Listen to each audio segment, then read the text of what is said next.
And in 5, 4, 3, 2, 1.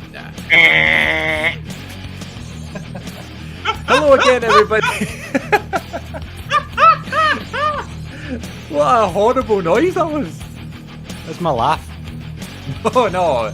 Don't stir my words like that. Don't stir my words. We are here, ladies and gentlemen. It's another episode of the Wrestling Connection, TWC as I'd like to call it, because I don't know if you remember the old wrestling channel that used to be on Sky. Yes, I do. I remember reading about it in Power Slam. Yeah. I loved it. Marveling at the what kind of things were it put on this station. Like, there was things on it, like this classic Ring of Honor stuff. There was New Japan stuff. There was FMW, the hardcore promotion in Japan. It's crazy. And then they had old like ROH stuff, and like if I wasn't even into it, I wasn't even interested in independent wrestling at the time. Thinking about it now, or at least maybe not now, but like maybe a few years earlier, when I was mad into ROH and stuff like that, then I would have been all over that if it was on every week. Dude, see, even just hearing you talk about ROH just makes me think of your Young Bucks story from a few weeks back, which just makes me want to go to live wrestling again, which we haven't done in so long. I just can't wait till we can do it and be totally safe and totally without any concern about an issue with the pandemic or whatever. You know what I mean? I miss that so much. I kind of touched on it last week, but I don't know when the opportunity is going to be there where it's going to be the same as it has been. So the number one thing that I'm thinking about right now is the cinema, right? Because everything's kind of getting back to normal and I'm able to see my friends again and my family and that sort of thing. So that stuff isn't on apart from you. I've not seen you at all since we went to that Grado show. So was that March? That was March, yeah. That was the week before lockdown. It's crazy, isn't it? And it's just crazy how fast it goes. But actually, I think we're getting back to the cinema, and they're talking about socially distancing in the cinema, where you can only have one household to a row. That sounds bliss. Whoa. That sounds amazing. Not you have to be crumpled against these horrible people who just make so much noise at the cinema and talk and answer their phone and stuff like that. It drives me nuts. I love nothing more than holding an unlimited card. And I tell you something, right? Without digressing too much on a wrestling podcast about a non-wrestling topic, but that's okay. You see, before I met my amazing, incredible I'd Be Lost Without Her wife, right? Yes. When I was just like I got to a point before I met her where I was like, I'm just going to embrace being single until I meet the one. And that's kind of what happened. And so part of that was getting an unlimited card. And at that point, this was before I became a teacher, and I was working on a flexible hours contract, so I could kind of just do my hours in a week, so I could come and go as I pleased as long as I built up my hours. So if I saw a film going at like 2 p.m. on a Tuesday, I could go and see it. Yeah. And so I saw so many good films, and I would just book the front row on my own, and and you'd start to see the same people at these weird hours at the cinemas all the time doing the same exact thing. And you would get and I love the front row because I like to be, I know a lot of people hate the front row at cinemas, but I love it because I like to forget that there are other people there. Oh yeah, good shout, yeah. This is why I love it. And so I saw so many good films doing that. And the funny thing is, when I then, a few months later, would go on to meet my wife, I found out that she did the exact same thing. And we were there you go.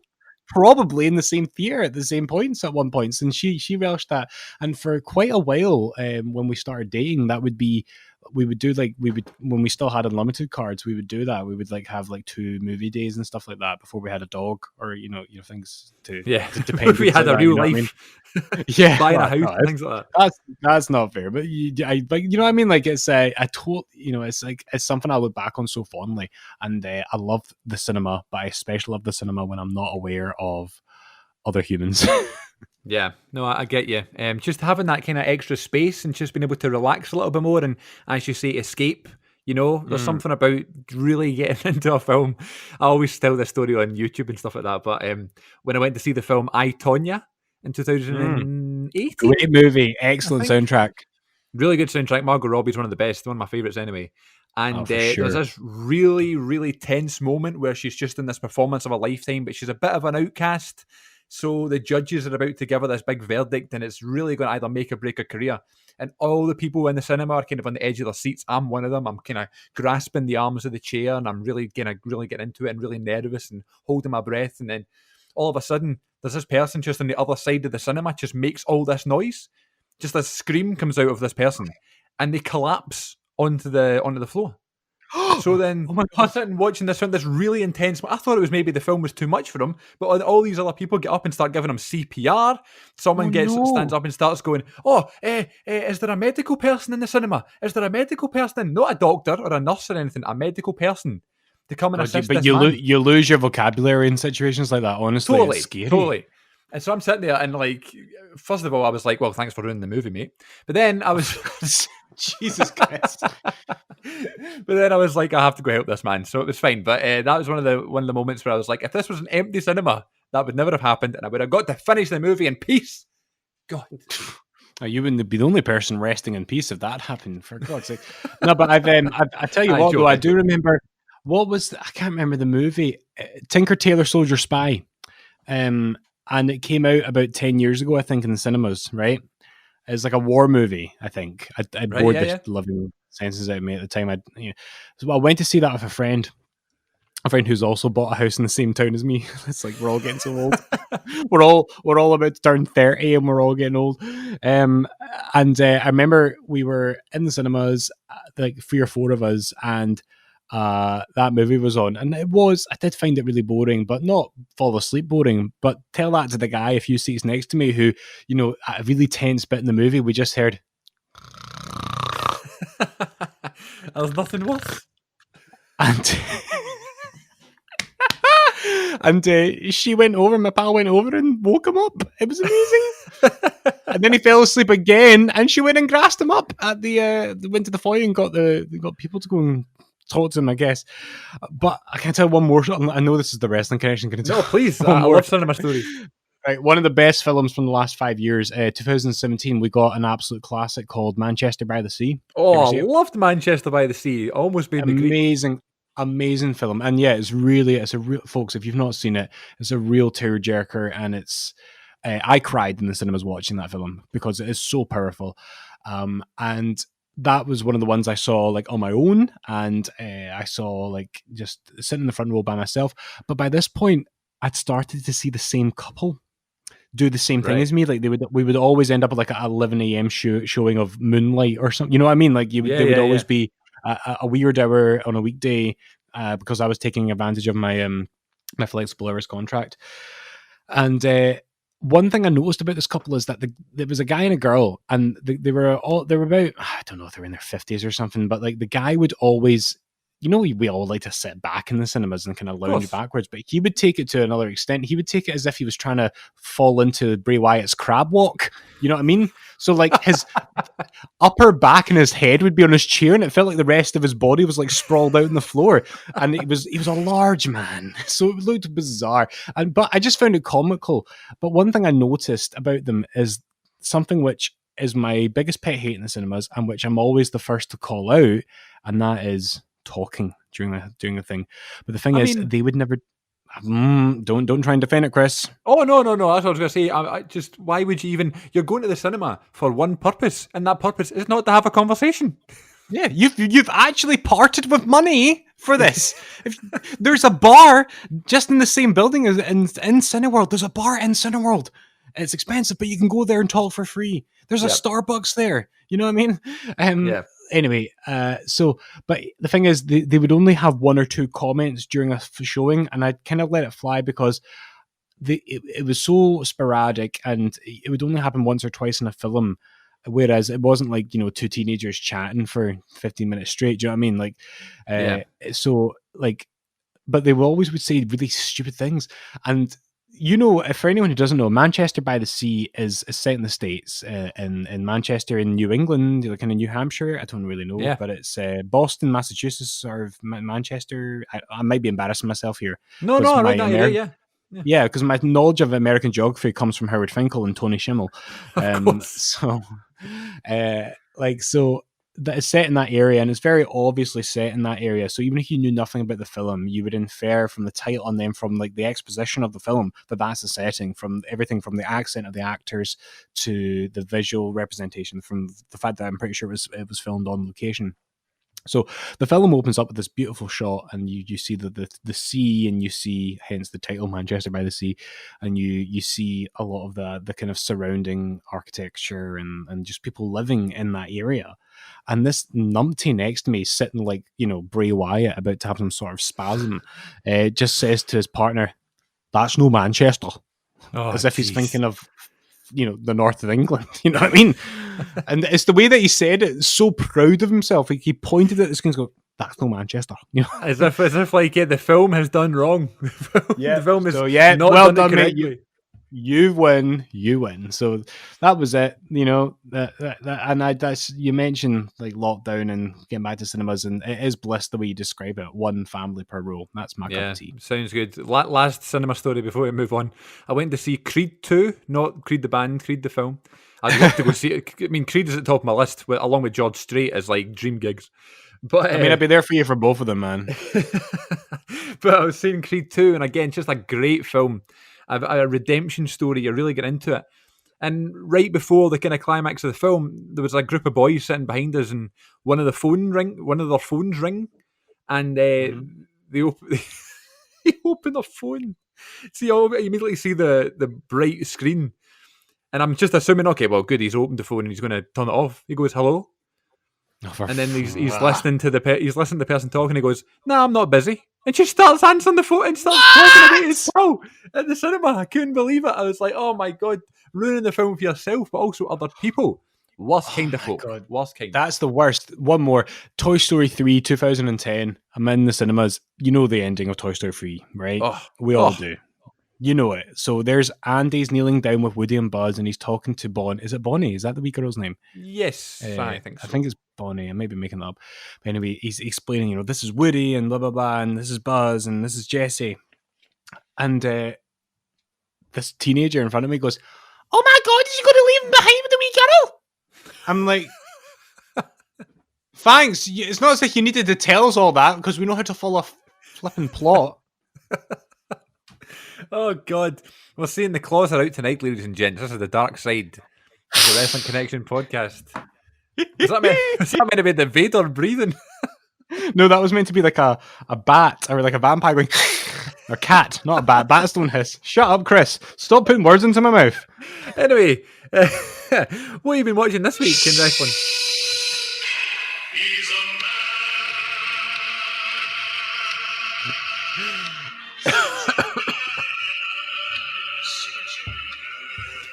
Right, Chris, I've watched 2 things this week in wrestling. Thank God you played that. Thank God you played that. I'm sitting here with my hard hat on. And it's like, that's like Peter Griffin wearing the big Mexican sombrero. That's Peter, right. We need you. It's been 34 days. We need you to take the head off. Oh God.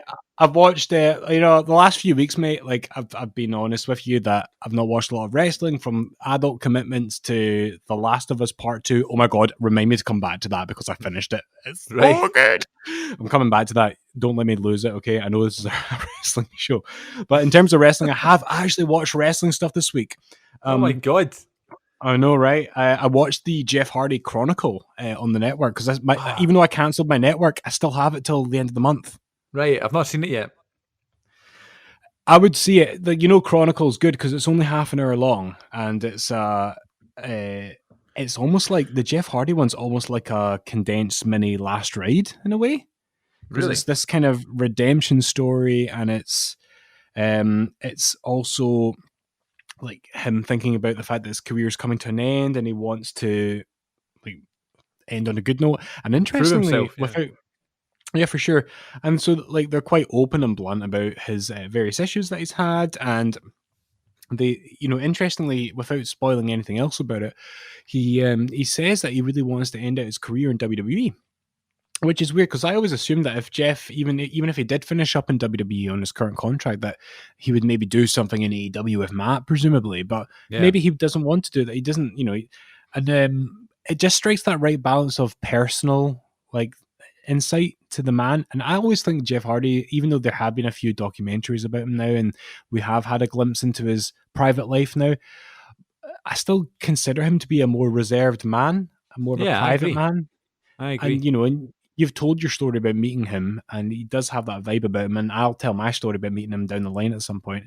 But he's it's just he just comes across as a guy that you really like. I've always admired his work, and I have met him, but I just get the sense that he's just a really likable guy. And you know what? We all have our flaws, and our flaws manifest themselves in different ways, and he's got his.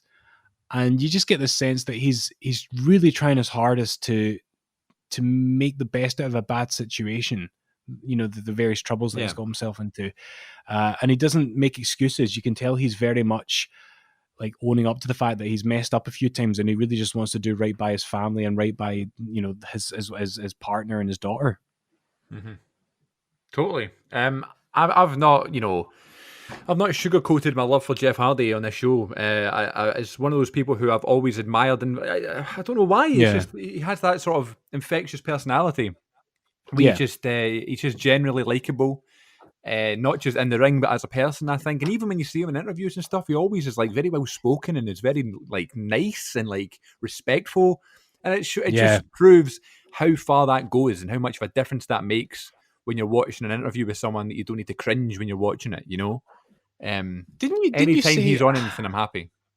You said something to your exact point just there. I think you said a few weeks ago in the podcast, maybe when we're talking about our favorite wrestlers of all time, that you feel good when you watch Jeff Hardy. You know, I think he just has that X factor about him, that intangible quality. And I don't know, man. I really struggled to articulate why I like him so much, because I was obsessed with him. Like, I first fell in love with Jeff Hardy. You know, it was in the year 2000, so I would have been 9, Yeah, exactly. Like when the Hardy Boys were like Team Extreme and in their prime, and Jeff was always the one that shone through. And obviously, Matt Hardy has always been solid and consistent, but, in my view, he didn't really shine until like version 1 onwards. That's when we saw the best of Matt Hardy. I think Matt Hardy really starting to peak from version 1 into his stuff with MVP and the US title, and then everything that he's done since, all the various incarnations of his character over the years since. And I don't know, man. I just I look forward to telling that story about meeting Jeff one day, because it's it just I just reflected on it a lot today watching that Chronicle. So if you haven't seen it on the network, and Chris, I would recommend you see it if you've got a spare half hour. It's not like next to The Last Ride. It's not like the most amazing thing they've ever done, but it's still interesting. And there's like behind the scenes stuff from Backlash, so it's cool to see behind the scenes of like Performance Center pay-per-views. Do you know what I mean? Yeah, I saw a clip online of him talking to Bruce and Vince after his match, and they're just sitting there like shaking his hand and stuff. Like, I saw that clip online, and just that, obviously we're so used to seeing now the backstage in the gorilla position because of the 24s and whatever, which when you think about it, like if you had told me that when we were younger, that we were going to get to see behind the scenes so much, to the point where it's not going to be weird anymore seeing that, then I would never have believed you. But now the fact that it's in a different setting is really interesting to me to see what it's like backstage when Vince is there at the Performance Center. Triple H is there. He lives there. He works there. But the fact that Vince is there with I know exactly, with Bruce there and stuff, it's really interesting. So I'll definitely check that one out. All the Chronicles are like a hit or a miss for me. Sometimes they're really like in depth and that sort of thing, and other times I feel like it's more of a character based interview. Remember the Dean Ambrose one right before he left? And it was all like in character, and that was fine. But then when he left WWE and then he did that podcast with Jericho, you look back at that and you go, he was in character because he was kind of shooting, if you will, and he was kind of doing a promo. But a lot of things he was saying were like how he actually felt and his frustrations with the business, So that's what I think Chronicle brings to the table. It's a kind of inside look, but maybe not too far in as a 24 would do or a 365 would do, Yeah, this is definitely one of the better ones. And again, without giving away too much, what I think pulled at my heartstrings, and it's not really that emotional when you watch it, but it just seemed to resonate with me, is there's quite a couple of moments in it where he's, Devon is helping produce his matches. Yeah. And it's like Jeff and Devon, and they're talking about swinging from with the tag titles in WrestleMania 16. Yeah. And it's just, to think about how far they've both come now, where he's now, retired and a producer, and Jeff is now looking for closure in his career. So definitely give it a try. The only other thing in wrestling I've watched this week is the Steve Regal "He's a Man" music video, hence the song earlier. Lovely. And folks, it's a beautiful work of art, like just what they made him do for that video. Go and watch it. It's like he's shaving with a straight razor blade. He's chopping wood. He's walking about with a hard hat, looking hard and pensive. It's bottled masculinity, folks. It really is. Well, the only thing I've seen recently of Steven Regal being he's a man, a real man's man. I was watching an episode of Raw, and he comes out to wrestle the Godfather, and Godfather comes out after him and then makes Regal an offer. Don't know if you know what I mean. And he says you can enjoy a night with my lady friends here, or you can have a match with me. And Regal is obviously being Regal. And then the girls, oh my god, I couldn't believe it. It was like the peak of Attitude Era. I was like, my god, imagine trying to do that gimmick now.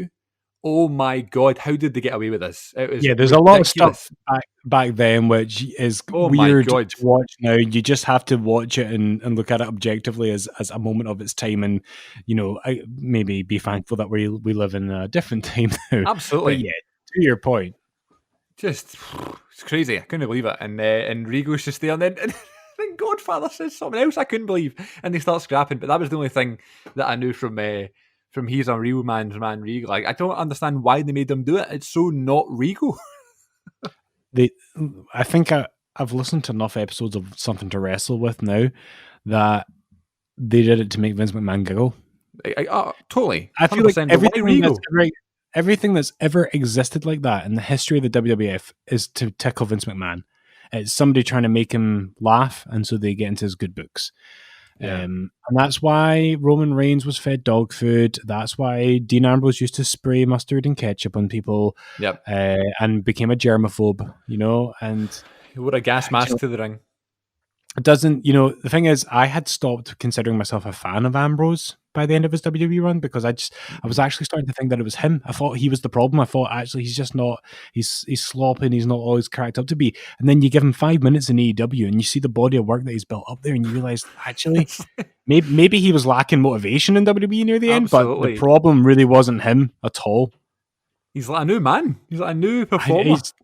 He's something else. I look forward to him every week, and the title has such prestige in AEW. So it's I'm glad he made the move. And now that we live in this era of like Wednesday Night Wars, it's always exciting to see who will show up where, and like what's going to happen and stuff. Yeah, people showing up at Slammiversary and stuff. It's like it's exciting. It's exciting times. Yeah. I just want to bring back to a point that you made a minute ago about when you were watching Jeff and Devon and he was kind of pulling at your heartstrings a little bit. Did you see, I don't know if it was a WWE 24, it must have been, on the network maybe a year and a half ago, about the Hardys, and it was about their return, and it was like their history and what it's like now and that sort of thing. We talk about music videos on here a lot, rightfully so, I think, and how sometimes they can make you emotional or they can get you really invested. The music video, I don't know if you remember this, I've only watched it one time, but for some reason it's really stuck in my head. There's a music video at the end of that 24 episode, and it's just of Matt and Jeff and whatever.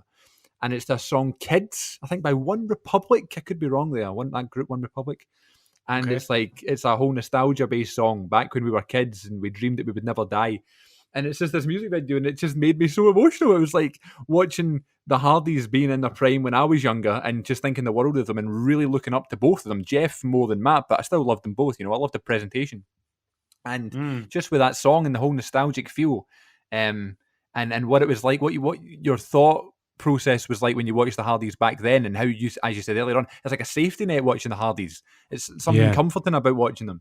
And now seeing them grow up essentially, and me growing up, watching them all my life and stuff, it was like a really emotional moment. So now you said that, and me thinking about it now, I definitely want to go back and check out that music video, and maybe even the whole 24, because there's some really, really crazy behind the scenes moments in that 24. Like there's a moment where Matt and Jeff are just walking through their garden, and they're wearing a mic because they were shooting some like promotional footage and stuff. And they start talking about like drugs and stuff. They start talking about like what they're going to take and what they've been drinking and stuff. And then Jeff's wife was like, careful, like the mic's there. I'm like, oh yeah, haha. They could like, they're just so off their face in like the zone that they can't even comprehend what they're talking about. It's completely normal to them now just to have this conversation about what they're going to take. And just seeing that journey and seeing the redemption stuff is really emotional to me, I think. So that's it. Definitely going to check that out again.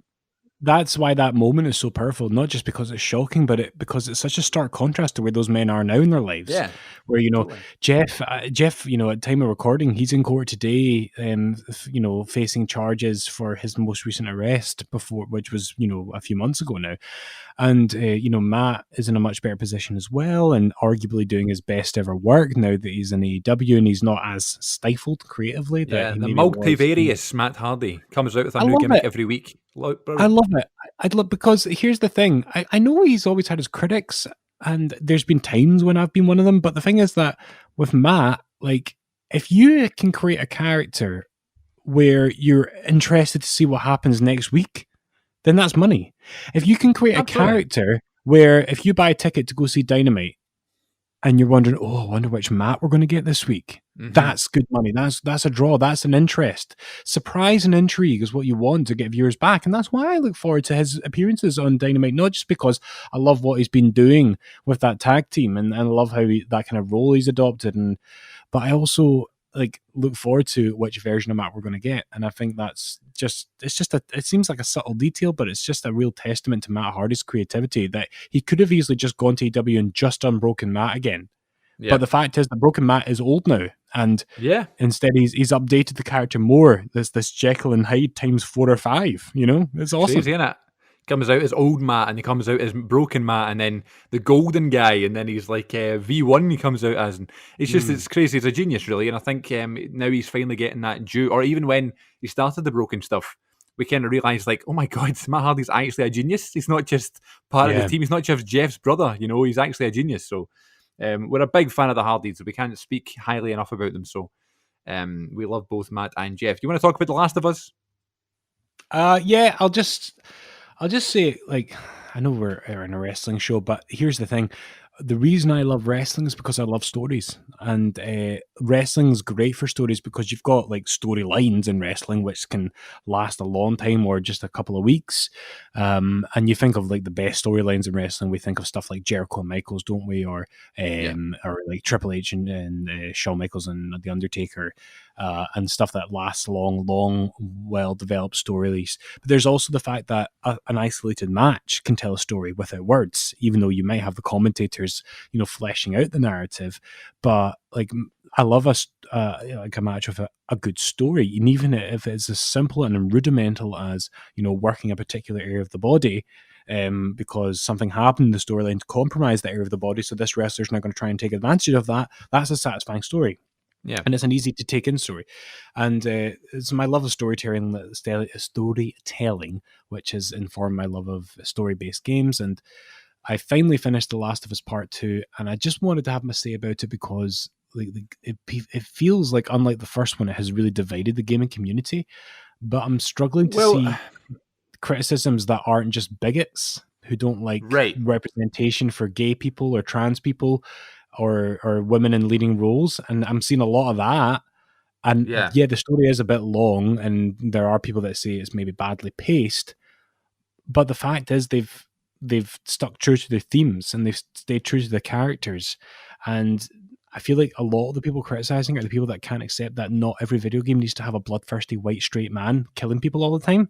And that maybe we could have a more realistic representation, even with a post-apocalyptic backdrop. You know what I mean?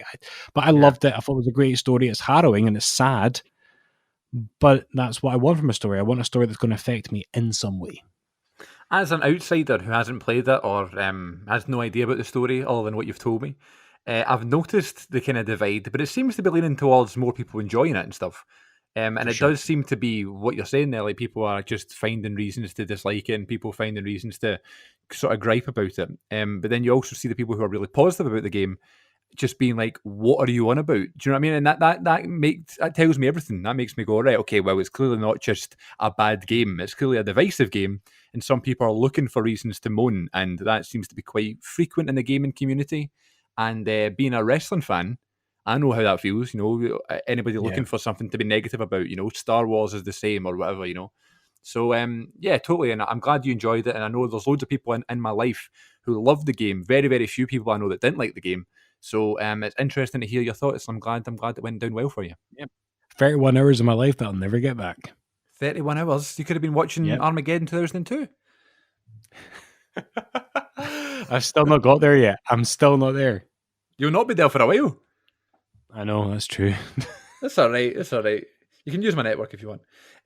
Before we move on, I read a tweet earlier in the week from the @WWE on Fox Twitter account.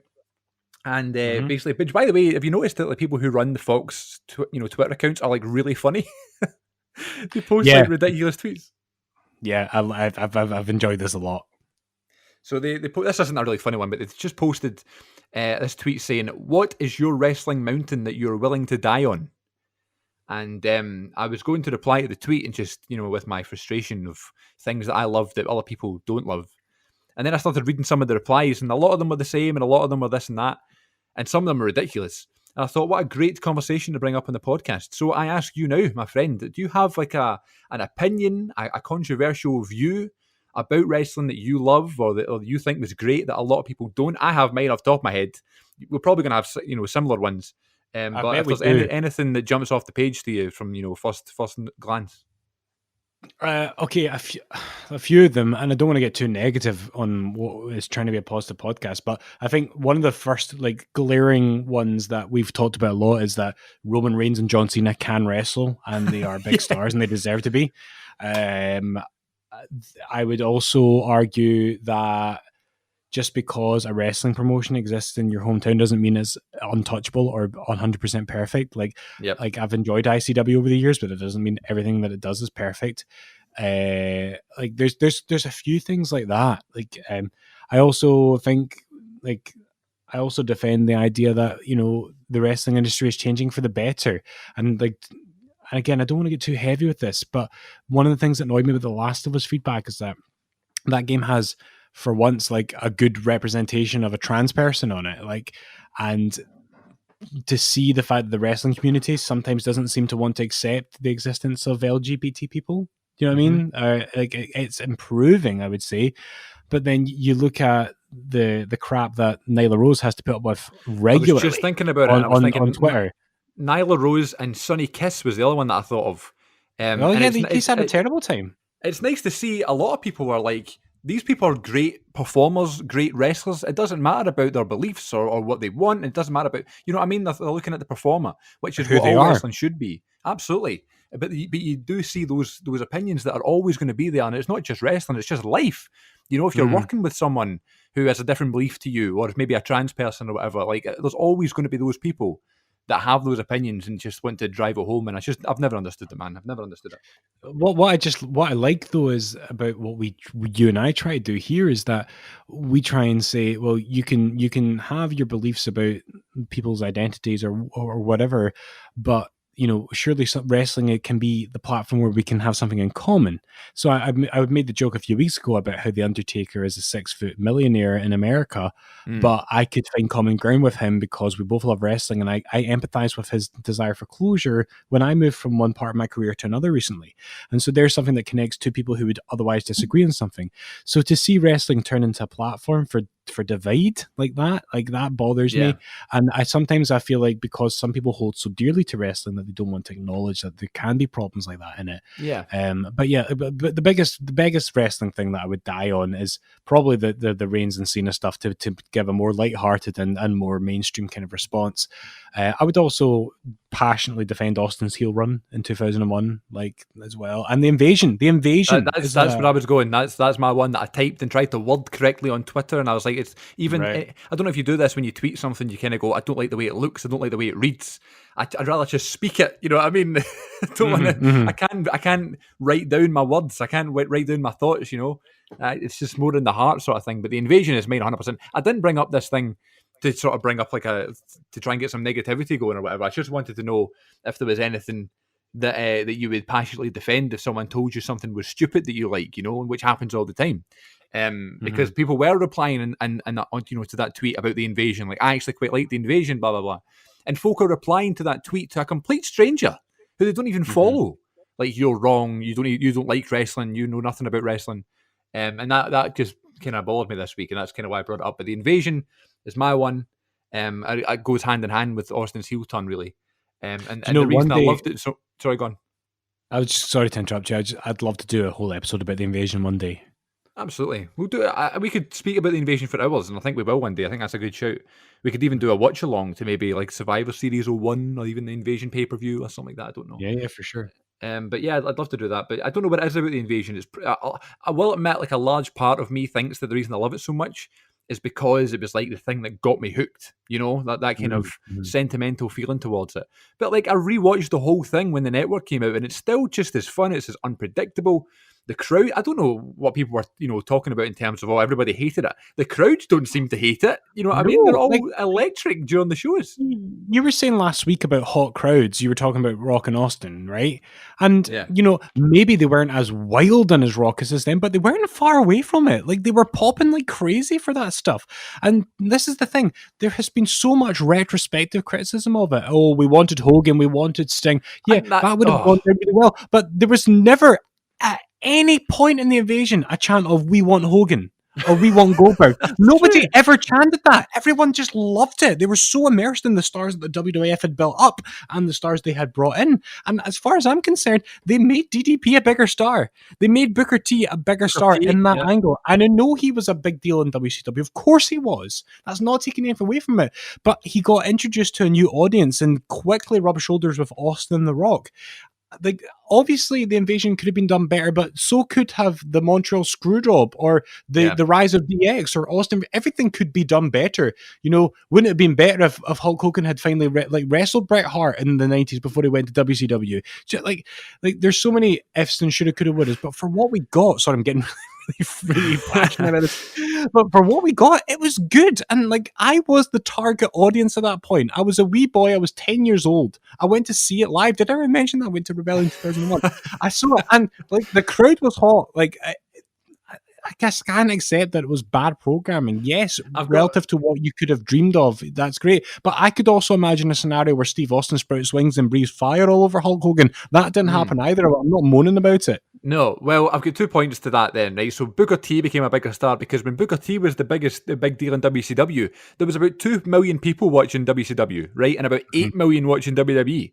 So as soon as Booker jumps over, then 8 million people becomes fans. I don't think there's any doubt the fact they became a bigger star. Same with Mike Awesome, same with Lance Storm, people like that, Yeah. And also about the whole Hogan and Goldberg and Sting thing. But my argument towards that is they weren't there. It's not as if Vince was like, "Oh, we won't bring back Hogan. Oh, we'll just leave Goldberg." That's not the way it was. They had contracts. No. You know what I mean? It's not as if they were available to come in on Monday to do an angle. Maybe if they did, then maybe it would have been better. But it wasn't even applicable at the time. Especially with those guys who had been working full time for so long. If you've got the option to take a year off on huge money or sacrifice that contract and earn less money, busting your body for Vince McMahon, when you know fine well that your name value is just going to be even more intriguing in a year's time when you've earned money for nothing and you can rest up your body. And then you think about Sting and Hogan were advancing in years at that point. Absolutely. Goldberg as well. Goldberg didn't even want to be there. Exactly. Can you blame them for wanting to take that year off? It baffles me that people lack a bit of perspective when they talk about this. Oh, anyway, let's Sorry, this is supposed to be a positive show and I'm ranting about the invasion. You asked the question. Whole episode.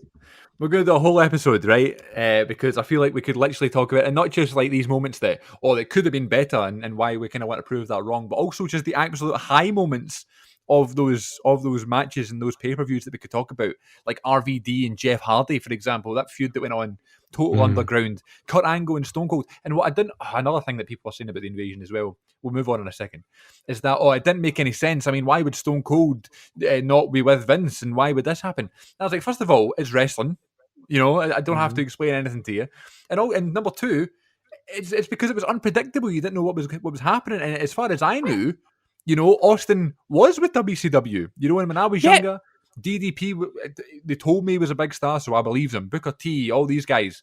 So it's not as if they weren't the biggest stars they could have had. They were the biggest stars I knew from WCW because that's what they told me, Dude, you've mentioned something else. I'm sorry, but you know what really grinds my gears, Kermit the Frog?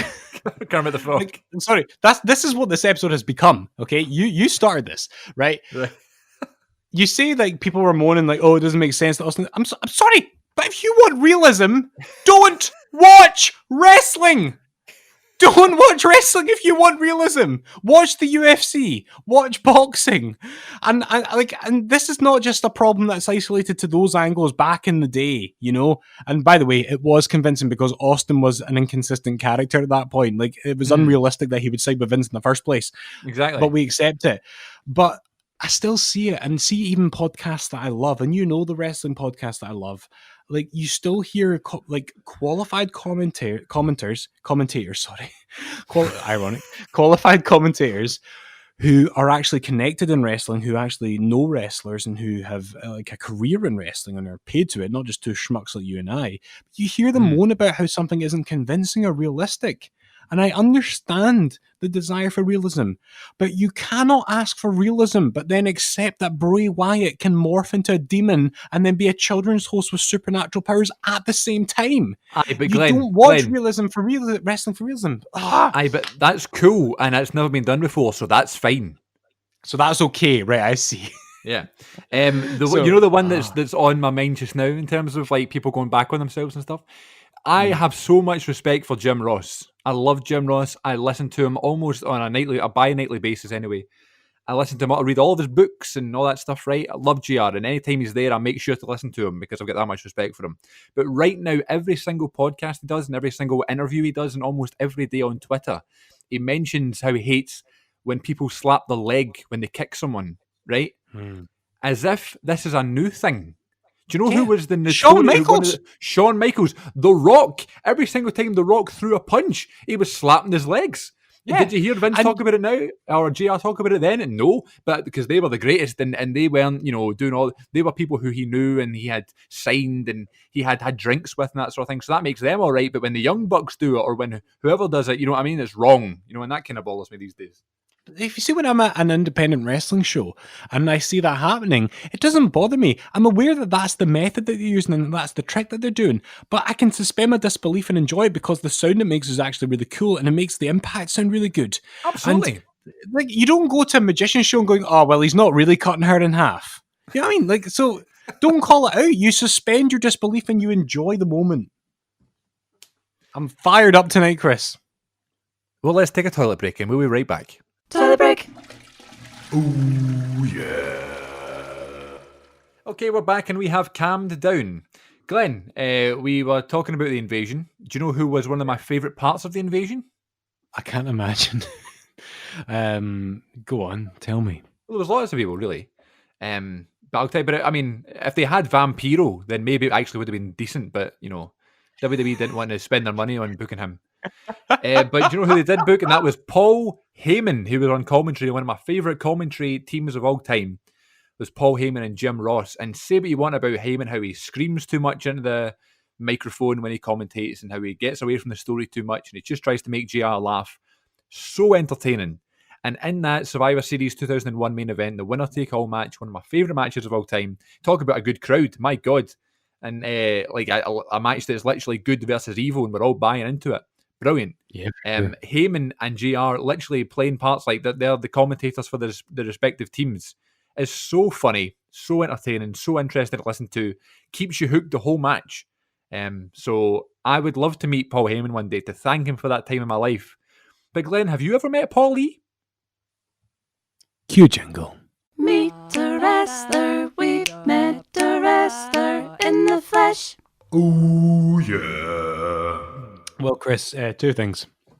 First of all, I have calmed down. I've chilled out. I've got myself a glass of water, put an ice cube in it. Oh, nice. I've taken a few deep breaths, and yeah, I'm ready. Yeah. So to answer your question, Chris, yes, indeed, I have met Paul Heyman. I'm glad you asked. Just fortunate that you did so whilst we were recording the podcast. It's good that lucky. So for this segment. I met Paul Heyman when he came to the UK with Inside the Ropes in 2016. We recently had the 4-year anniversary of this, and that really kind of, you get these kind of things like on social media on this day and memories on this day that kind of shock you, and you realize how much time has passed since a treasured memory. And that was a big deal for me, that Inside the Ropes show. Like, I'd been to a few of their shows in the past and met a few wrestlers, but this was by far the biggest show they'd done. Well, yeah, I mean, no disrespect. Like they had done a Sting tour prior to this, actually, and in fact, they had Sting over in Glasgow like just before he wrestled Seth Rollins at Night of Champions. Really?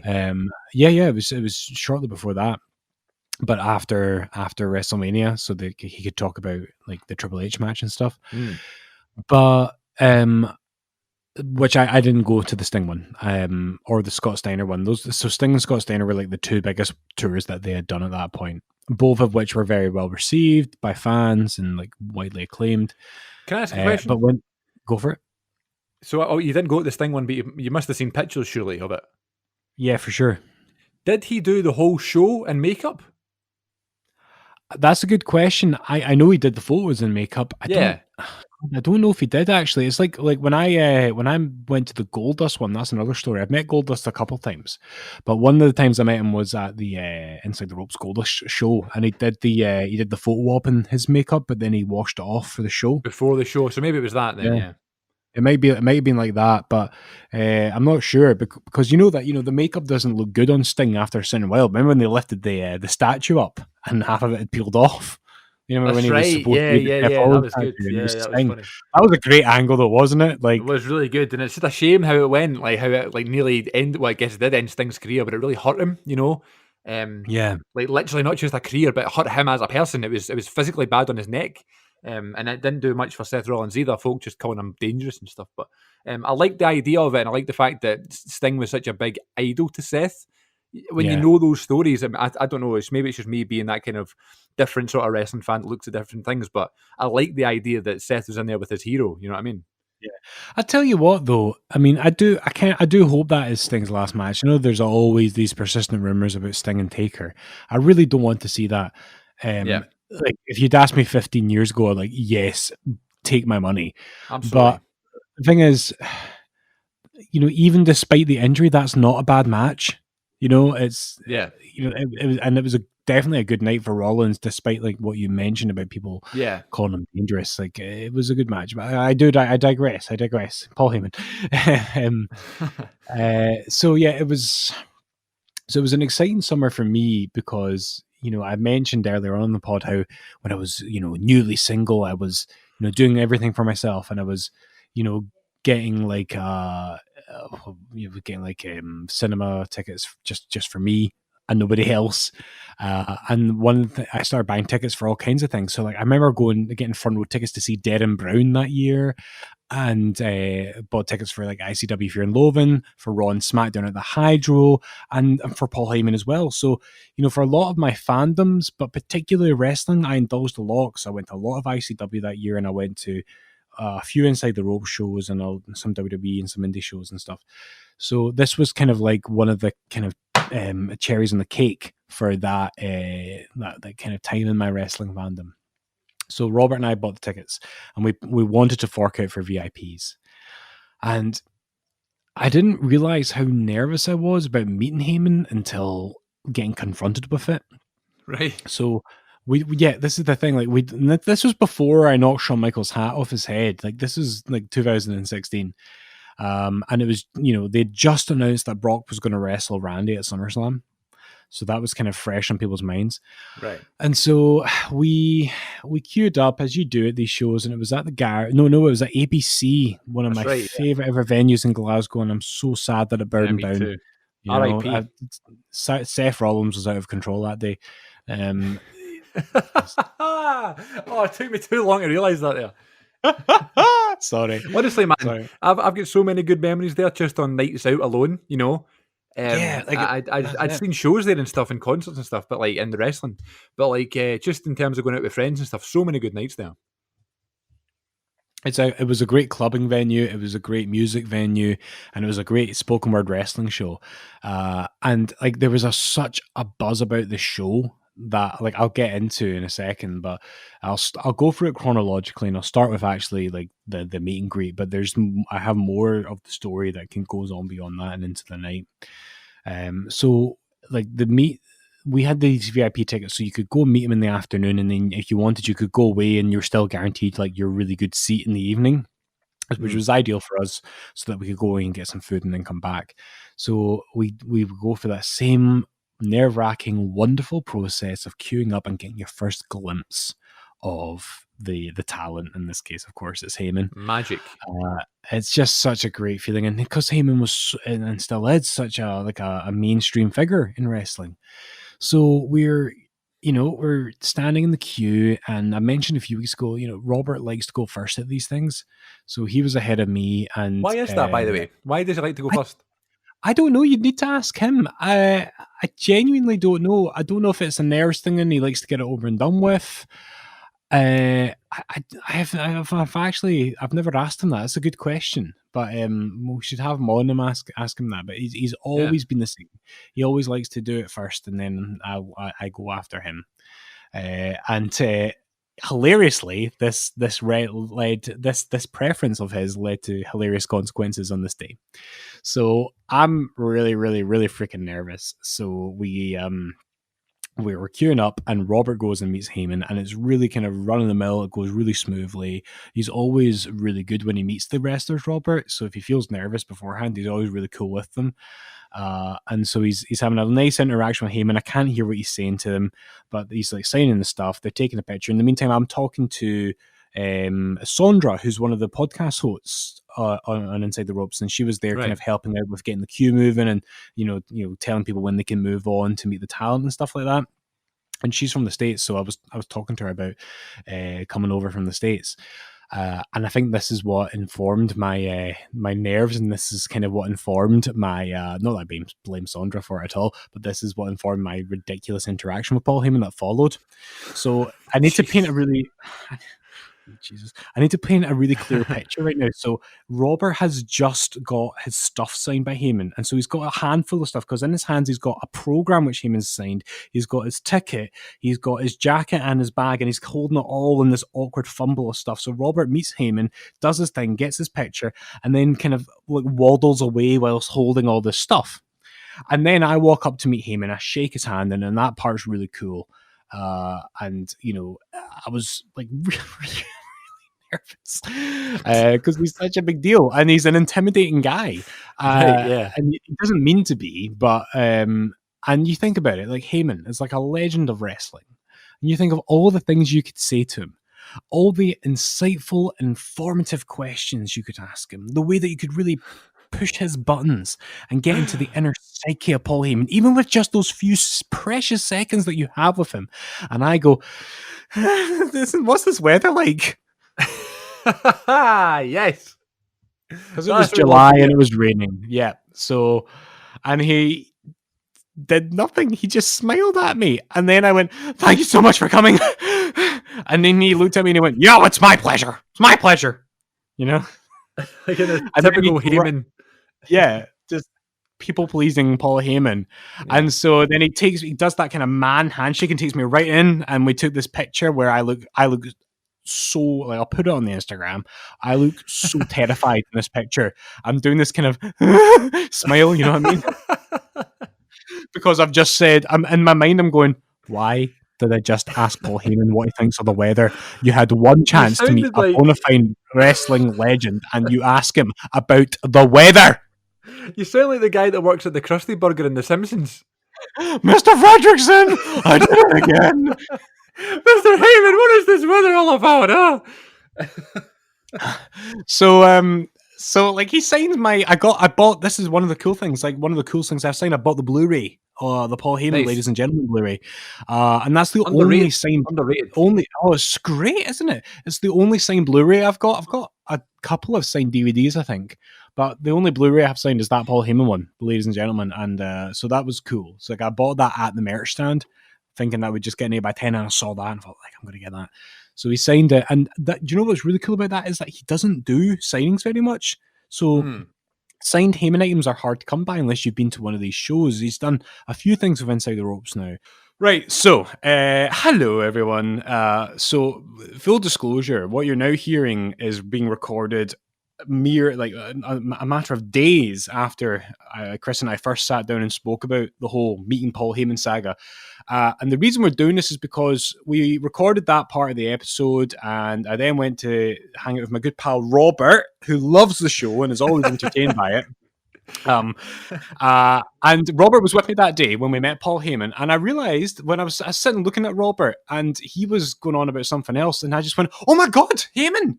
And he just seemed really confused because he was talking to me about the weather or something. Well, no, or the housing, because we're buying this house. No, it was you that was speaking to Paul Heyman about the weather. Exactly, right. Get it right. So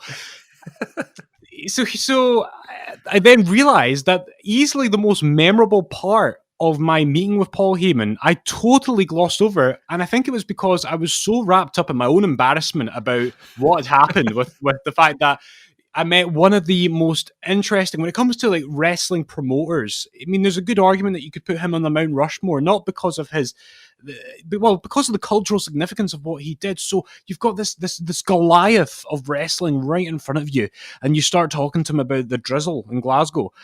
I was so shook up about that when I was recounting it to you, Chris, that I forgot about the most important part. I mean, I hope I'm not building this up too much, but I think it was worth going back to just so we could chuck this detail in. Are you ready for this? Hit me with it, because I feel like I know where you're going to go with this, but then again, I've not heard this part of the story yet, so I'm excited. Right, well, I've told a few stories in the past about going to various Inside the Ropes show, and with very few exceptions, I've always gone to those shows with Robert. So Robert's now, because it's July, right, and it's hot outside, but drizzly, let's not forget that it was drizzly. Yeah. Robert's now carrying, like, in his hands, he's got his program was signed, which is opened up, so it's taking up more space in his hands. He's got his bag, he's got a jacket, and he's carrying all this stuff. He might even have my rucksack as well. And so then I move up, and just before I can start talking to Paul Heyman about the weather, and I think this is what caused me to lapse into talking about the weather, you just hear this crash, bang, thump in the background. And Heyman, his attention is gone. He's no longer interested in me. And he turns around, and there's Robert on his hands and knees on the floor.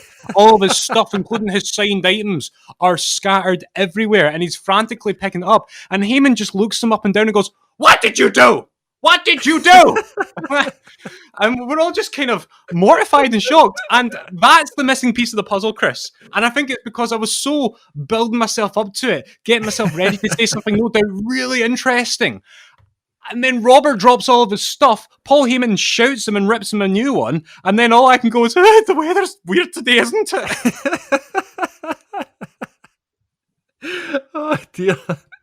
And that was I think that was the missing detail. I think it was worth including. I think the only reason that rung a bell for me when you mentioned it is because I think one of the earlier episodes we did that you were talking about, "Oh, wait till I start telling you these stories about me meeting wrestlers. I've got some really embarrassing moments to tell." And then you kind of listed a few of them, and you said, "Oh, there's one time where Paul Heyman started berating my pal Robert, then asked him about the weather."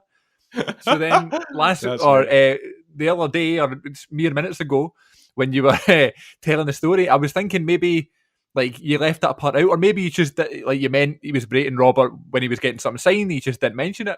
So when you said there's another part of the story, I was like, "Oh yeah, this is the part where apparently he shouted at Robert." So that I'm glad you added that in, because I can just picture Heyman doing that. You know what I mean? With his big weird voice.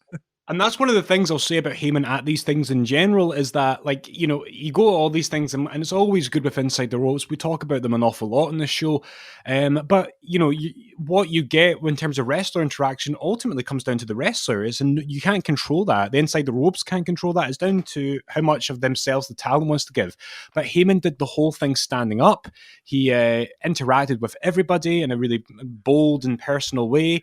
And it was just a nice little detail. I think a lot of wrestlers would have just ignored it, but he had to turn around and make a big thing. And he was totally in showman mode. He was entertaining everybody behind us, you know, in the queue as he was doing that. Everyone was giggling. The Inside the Rope staff were laughing as well.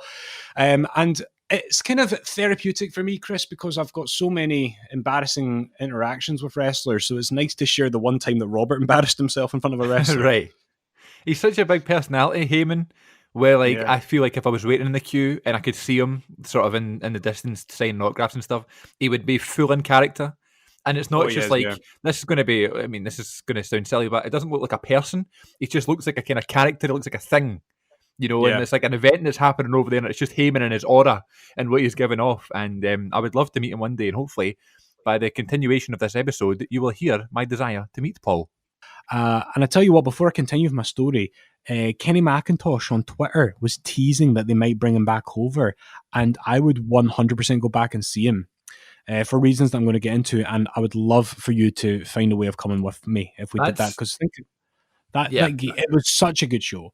That's like top of the list, really, in terms of Inside the Ropes, the ones that I regret not going to. You know, I don't mind about Goldberg and Sting and that sort of thing, but I wish I was at the Heyman one. And I remember where I was that night because I went to Desserts, the dessert shop, literally across the road from the venue. And I'd heard that Heyman was coming and that sort of thing, but I didn't even think about it. So when we parked the car and I got out and I went into Desserts, I looked over at the O2 just thinking, memories. And it said on the thing, Paul Heyman live. And I went, oh my God, I forgot he was there. On the marquee and everything. This is the thing, so I have never been to a bad Inside the Rope show, and I went to the Sunny one, and I have never been to a bad Inside the Rope show. But that is, easily the best one I went to. And he was just such a showman. So you fast forward a few hours, I've got over my embarrassment. Why did I ask him about the weather? I don't know. Anyway, so I've got over that, and I'm seeking to redeem myself. And we get to the show, and there's a buzz in the venue because it's such a big venue for something like that. So we get our really good seats, and and the place is packed with wrestling fans, and you look around, you go, oh, there's Wolfgang, there's Adam Blompier from What Culture, there's King Roth, there's these guys are everywhere, and I took pictures with those guys. It was really cool. And like everyone who was somebody on wrestling YouTube or in ICW was there. Mark Dallas was there walking about, and so it felt special, just to see the people that were just audience members hanging out there. That's cool. And so we sit down and the show happens, and you don't need me to tell you how good Heyman is with a microphone. And he was excellent. He was, the stories that he told were brilliant. One of the highlights of the show was when Heyman started stirring up this conspiracy theory that the streak wasn't supposed to end at WrestleMania 30, and that it was a shoot, and that, and it sounds like rubbish, but he really took out everyone's intrigue. And this guy started heckling Heyman, stood up and started going, oh, it's rubbish, that's rubbish, and he's heckling Heyman, and Heyman then just destroys the guy. He's like, I know, hey, that's right.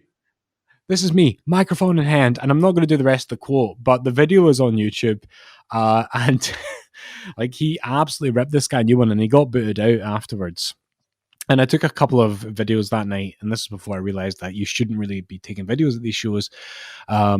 But he came into the audience at the end as well and did stuff for his YouTube channel, and it was just really good. But during the Q&A, I managed to redeem myself because I put my hand up and I asked the same question I asked Eric Bischoff a few weeks later, which was, how would you book the brand extension? And the awkward thing is, at the beginning, I get the microphone, Robert Duffin handed me the mic, and I'm like, hi, Paul. And he's looking around, and there's 1,000 people in this building, and he's looking around going, I don't see you, where are you? And I don't know why, I don't know where I found the testicular fortitude, but I just went, I'm over here with the microphone in my hand.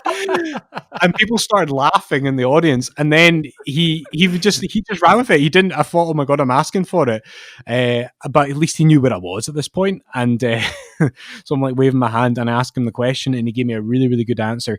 So even though technically when I say I've met Paul Heyman, it was during that awkward conversation about the weather, I'd rather say I met Paul Heyman and asked him a really provocative question about the draft extension in front of 1,000 people, and he gave a really cool answer for it, which got a round of applause because of how good his response was. So that's how I prefer to remember it, but I can't not be honest with you at the same time. But it was a great show, and if they ever do get to run another Paul Heyman show in Glasgow, no one does it better than Inside the Ropes, and dude, you and I, we need to be there. Yeah, we'll definitely go again, because it's one of those ones. I mean, when Heyman, you could hear him on a podcast and think this podcast is priceless, never mind seeing him live. You know what I mean? There's got to be something special. But even Bischoff was a big deal at the time. Now Bischoff has 83 weeks and is there every week, but even seeing him live, it's this Eric Bischoff guy who changed the wrestling business in the same room as me. You know what I mean? So seeing Heyman there would be really, really special. So I hope that they come back again. And who are some people that are realistic that you would love to see in that kind of setting? Obviously, I'd love to see John Cena, but that's not really going to happen. You know what I mean? Anyone that you think of that you'd love to see? You say that because like somebody tweeted Inside the Ropes and they were like, "Do you get sick of people asking if you'd consider bringing somebody over as if you'd never thought of it?" And they were replying like, "Yeah, as if we'd never thought of bringing over Hulk Hogan or John Cena or Steve Austin." You know what I mean? And like I'm like pretty confident they've inquired about people like Austin and Hogan, but the fact is that these people, have big price tags, and it needs to be financially viable for them. It's a good question. You see, when we got Coachman to do that that introduction for our podcast, folks, go back a few weeks in the podcast. We've had Jonathan Coachman on, and he did a really cool introduction for us. And I just think, people like him, like that's maybe not an ABC kind of draw, but the stories he would have to tell, like, because I remember they did like a wee show in a wee pub with the guy that jobbed out to Braun Strowman, who was with Carmel. What was his name again? James Ellsworth. Yeah. Right, aye. So like something on that size you could do with us. That's why I like that Inside the Ropes offer a bit of variety, and they don't shy away from doing these smaller shows. Like if they brought Justin Roberts over, you know what I mean? Like, that would be a cool show. And that's realistic for them to bring him over. If they brought Jonathan Coachman over, and you know what I like is that whenever you buy a ticket on their website, they always ask in the wee dialogue box, who would you like to see come over next? And you always fill it in. So I always like to put a realistic name in there. But even like somebody like if you think of somebody like Santino, for example, if he was over doing like a UK show, if they could bring him in and it would be an affordable ticket price, even for a meet and greet at a smaller venue, like the stories would be cool. Like it would be awesome to hear because I think this is the thing, because Inside the Ropes has had such success bringing over Hall of Famers that people just expect that from them. But there's a lot to be said for their smaller shows. So to answer your question, I'd love to see them bring over Austin. Not that I could afford to go and see it. Like, and that's the name that always seems to come up. But there seems to be untapped potential because they've got the kind of delayed Kevin Owens show coming up. They have a good relationship. With that's my point. Yeah, I was going to say, like, we can't say, we want John Cena, we want Roman Reigns because they're with WWE. Well, they've got Kevin Owens for some reason. You know what I mean? I don't know how they've done that. So they've got Kevin Owens coming over. But then I was just thinking when I asked you that question, it's probably more likely that they'll get someone from AEW because they're a bit more open with talking to the media and, like, letting people do some New Japan stuff and that sort of thing. So I was thinking maybe Cody Rhodes would be another one because I missed the Cody one, and I could listen to Cody Rhodes speak for hours. I think it's so fascinating. And they've got the Omega one coming up. Of course. I guess they cancelled it, but I'm sure they'll reschedule. And if they do, really I tell you what, because I remember you asking me when they announced that, like, are you in for it? I was like, nah, I'm not really a fan. But now that I'm being more into AEW, I definitely would go to that now. Yeah. And the other one was they had the one night only with Trish in London, which is a shame that it was just a one night only. I'd love to see Trish like do one of those shows. Yeah. Well, we're missing an obvious one here. Go on. Taz. Forget about it. Awesome. Taz would be brilliant. Taz would be brilliant. He would be. Yeah, it's Taz. It's Taz. And you know who would be good as well? Jerry Lawler. He'd be good. For sure. But just go back to, you were talking about Cody. Like, you're absolutely right. It makes a lot of sense for them to try and bring him over again, because even though they did those shows with him and Brandy, but think how much has happened since then. Like, AEW is a thing. Back then AEW was something that was rumored. So now that it's the thing, that's to hear him talk about it again. That would be awesome. Yeah, I could listen to him talk forever. So I'd love to hear Cody Rhodes back over here sometime soon. But yeah, there's loads of them, man. There's loads of possibilities, and I would make more of a point of going this time, because usually when they're announced, it's only really special cases that I'll go for. But now, not only because we've got this podcast, but just in terms of I don't want to bring up the pandemic as if it's a good thing, but what the pandemic has made me realize is that there's these things that we take for granted all the time. And the fact that we could have had, or at least I could have seen Paul Heyman live or whatever, Cody Rhodes live, and it's an opportunity that I feel like was missed, and I wouldn't want to miss it again. So when they announced the GR show earlier this year, the Grilling GR show, GR had been over before. I'd seen the show before, but I made sure to go again. You know what I mean? So now if they announce someone else, I'm going to go again, Absolutely. And you're right. We kind of do take it for granted, because it was always that way of, if I don't go to this one, I'll go to the next Inside the Ropes show. Yeah, exactly. But now we find ourselves in a situation where we've not had one for so long. So yeah, I'm with you on that one for sure. I'm going to, even despite the fact that I've just bought a house and cancelled my Inside the Ropes Patreon account, only for financial reasons. That the quality of what they were putting out was worth the money. I just need to make savings right now. I want to make that really clear as a lover of their I think that's fair. But then even in terms of like if you were to purchase a ticket to the next meet and greet, that's supporting them, you know. Yeah, this is it. So you have to make sacrifices here and there. So, well, my friend, if you're all Paul Heyman out, then we can maybe call it a day for another week here on the Wrestling Connection. What have you got coming up this week? Are you busy? Are you teaching? Are you working from home? What's going on this week? Even though we're in summer holidays, I'm doing a wee bit of education work, just a bit of extra money over the summer. But it's all boring grown up stuff, Chris. We're going to start getting people around to view our current abode so that we can sell it and move into our house. So that's what I've got ahead of me. Sounds good. Sounds lovely. Almost as exciting as asking Paul Heyman about the weather. What's this weather like? Oh my God, it's July and it's raining. Oh my God. That's funny, man. Listen, not many of us have the opportunity to meet Paul Heyman, and I'm sure he appreciated that you didn't ask him about what was it like in ECW. So I'm sure he appreciated that question. I imagine asking a daft question like, what was it like backstage at WrestleMania 25? Oh, Jesus, I know. Right, until next time, folks.